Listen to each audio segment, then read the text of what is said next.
இன்றைய வேத வாசிப்பு 145 சங்கீதம் 8 முதல் 20 வரையிலான வசனங்கள். கர்த்தர் இரக்கமும் மன உருக்கமும் நீடிய சாந்தமும் மிகுந்த கிருபையும் உள்ளவர். கர்த்தர் எல்லோர் மேலும் தயவுள்ளவர். அவர் இரக்கங்கள் அவருடைய எல்லா கிரியைகளின் மேலும் உள்ளது.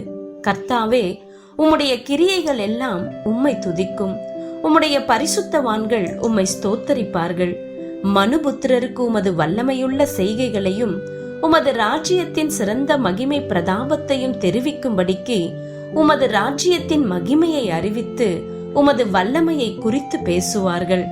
உம்முடைய ராஜ்யம் சதா காலங்களிலும் உள்ள ராஜ்யம்.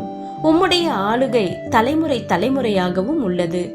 கர்த்தர் விழுகிற யாவரையும் தாங்கி மடங்கடிக்கப்பட்ட யாவரையும் தூக்கி விடுகிறார். எல்லா ஜீவன்களின் கண்களும் உம்மை நோக்கி கொண்டிருக்கிறது. ஏற்ற வேளையிலே நீர் அவைகளுக்கு ஆகாரம் கொடுக்கிறீர். நீர் உமது கையை திறந்து சகல பிராணிகளின் வாஞ்சையையும் திருப்தியாக்குகிறீர்.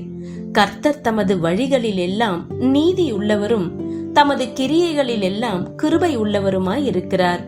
தம்மை நோக்கி கூப்பிடுகிற யாவருக்கும், உண்மையாய் தம்மை நோக்கி கூப்பிடுகிற யாவருக்கும் கர்த்தர் சமீபமாய் இருக்கிறார். அவர் தமது பயந்தவர்களுடைய விருப்பத்தின்படி செய்து அவர்கள் கூப்பிடுதலை கேட்டு அவர்களை ரட்சிக்கிறார். கர்த்தர் தம்மில் அன்பு கூறுகிற யாவரையும் காப்பாற்றி துன்மார்க்கர் யாவரையும் அழிப்பார். இன்றைய நற்செய்தி முடிவில்லா அன்பு. எப்பொழுதெல்லாம் தாத்தா என்னை கடற்கரைக்கு அழைத்து செல்லுகிறாரோ அப்பொழுதெல்லாம் தன்னுடைய கை கடிகாரத்தை கழற்றி வைத்து விடுவார் என்று பிரியங்கா நினைவு கூர்ந்தாள். ஏன் என்று ஒரு நாள் அவரை கேட்டேன். அதற்கு அவர் புன்னகையுடன், ஏனென்றால் உன்னோடு நான் செலவு செய்யும் தருணங்கள் எவ்வளவு முக்கியம் என்று நீ அறிய வேண்டும். காலம் செல்வது தெரியாமல் நான் உன்னுடன் இருக்க விரும்புகிறேன் என்று அவர் பதிலளித்தார். இந்த ஞாபகங்களை பிரியங்கா அவளுடைய தாத்தாவின் இறுதி சடங்கின் போது பகிர்ந்தார். இது அவளுடைய மறக்க முடியாத நினைவுகளில் ஒன்று.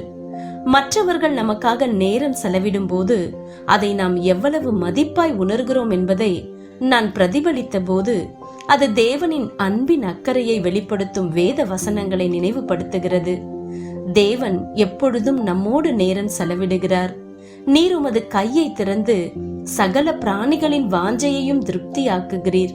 கர்த்தர் தம் வழிகளில் எல்லாம் நீதி உள்ளவரும் தமது கிரியைகளில் எல்லாம் கிருபை உள்ளவருமாய் இருக்கிறார். கர்த்தர் சமீபமாய் இருக்கிறார் என்று சங்கீதம் 145 தாவீது வேண்டுதல் செய்கிறார்.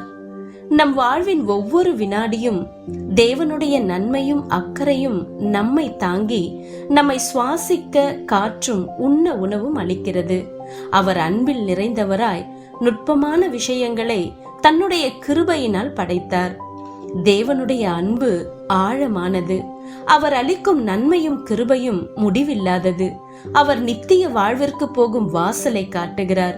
அவருடைய பிரசன்னத்தில் நாம் களி கூறுவோம்.